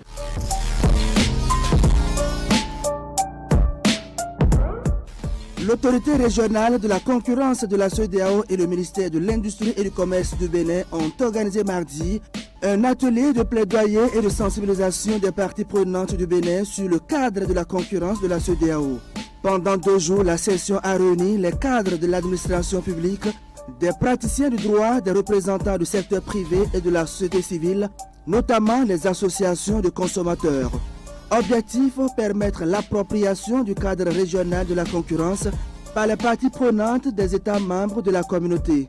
Pour le représentant du président de la commission de la CEDEAO au Bénin, il est urgent que les États membres de l'organisation sous-régionale connaissent et maîtrisent le cadre régional de la concurrence dont ils se sont dotés avant d'entrer de plein pied dans la zone de libre-échange continentale africaine.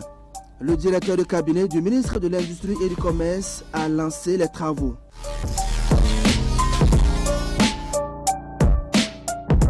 Le comité ministériel d'audit interne du ministère du Développement et de la coordination de l'action gouvernementale a été installé le mercredi dernier. C'était à la faveur d'une cérémonie présidée par le ministre d'État Abdoulaye Biochani.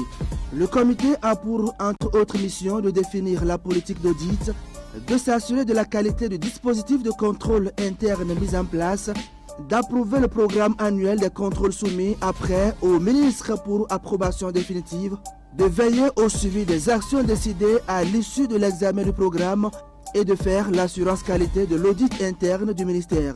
Composé de 5 membres, le comité est un organe qui a été créé par décret présidentiel en août 2018. Une réforme qui vise la modernisation de la gestion financière, mais aussi le renforcement de la gouvernance de l'administration publique.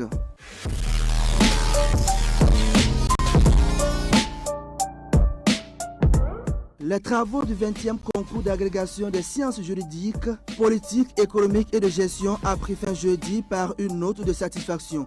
77 enseignants-chercheurs du CAMES ont réussi à obtenir le titre d'agrégé dans leurs domaines respectifs sur les 198 candidats qui ont pris part aux travaux, soit un taux de réussite de 38,89%.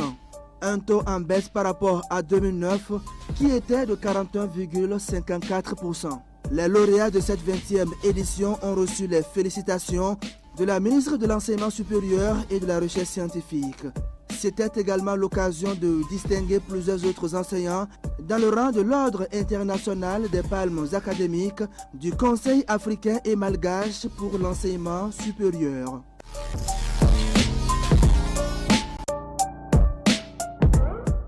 Ainsi se résument les faits ayant marqué la semaine écoulée. Merci de votre aimable attention. À lundi prochain pour un autre point de l'actualité hebdomadaire.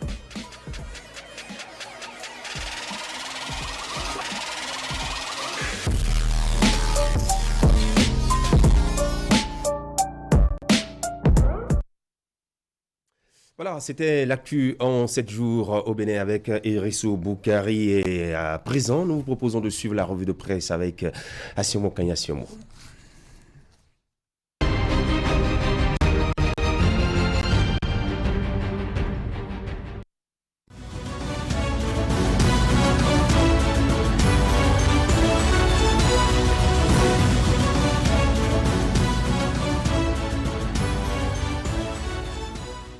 Mesdemoiselles, Mesdames et Messieurs, bonjour.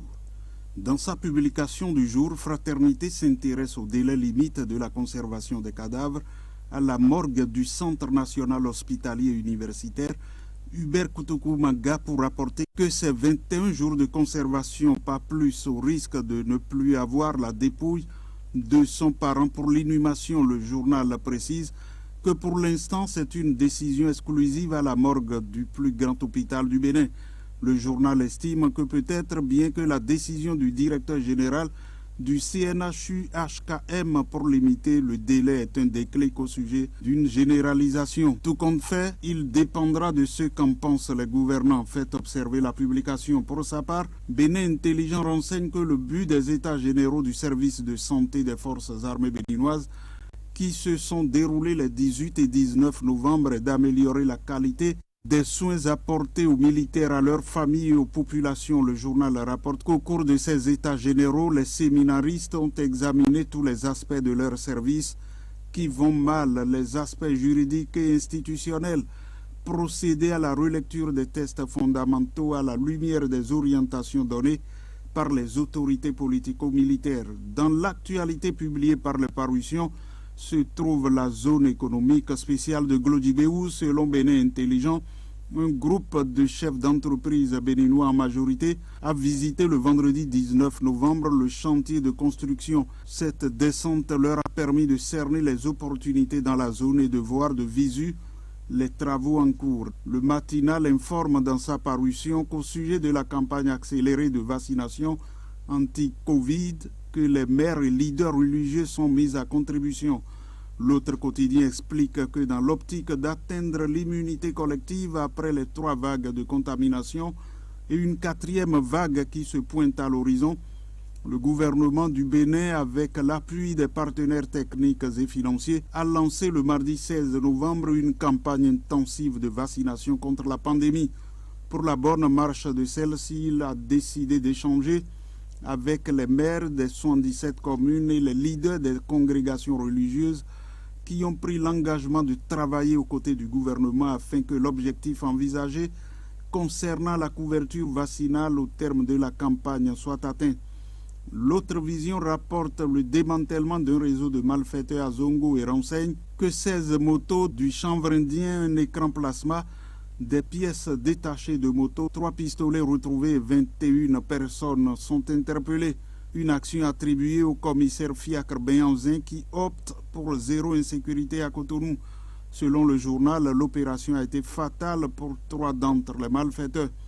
Et sur la sécurité intérieure, le quotidien Bénin Intelligent annonce qu'on tend vers des caméras dans l'espace public béninois. Une initiative inscrite à en croire la nation dans le projet de budget du ministère de l'Intérieur et de la Sécurité publique. Et selon le ministre Alassane Seydou, rapporté par le journal, ces caméras vont permettre d'avoir des informations qui seront très utiles pour la police et pour les investigations qui seront faites en cas d'infraction. L'autre bonne nouvelle, rapportée cette fois-ci par Vif d'Afrique, est que le ministre des Enseignements maternels et primaires, Salimane Karimou, a présenté devant la commission budgétaire de l'Assemblée nationale le budget de son département au titre de l'année 2022. Ce budget sera consacré prioritairement à 2 volets essentiels, dont l'extension des cantines scolaires qui partiront de 51,4% à 75% de taux de couverture à partir de 2022. En sport, le Bénin réussit l'exploit de remporter la Coupe du Monde des Nations de pétanque, un exploit qui fait le gros titre de l'autre quotidien, qui écrit que pour accéder à ce prestigieux titre mondial, le Bénin a battu en quart de finale la République tchèque, en demi-finale la Suisse et en finale le Luxembourg sur un score de 13-7. Merci d'avoir suivi la revue de presse.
Et voilà, ce sera tout pour ce lundi 22 novembre 2021. Merci à chacun et à tous de votre attention. Chez vous, c'était votre matinale Actu Matin. Très bonne journée du lundi, excellente semaine.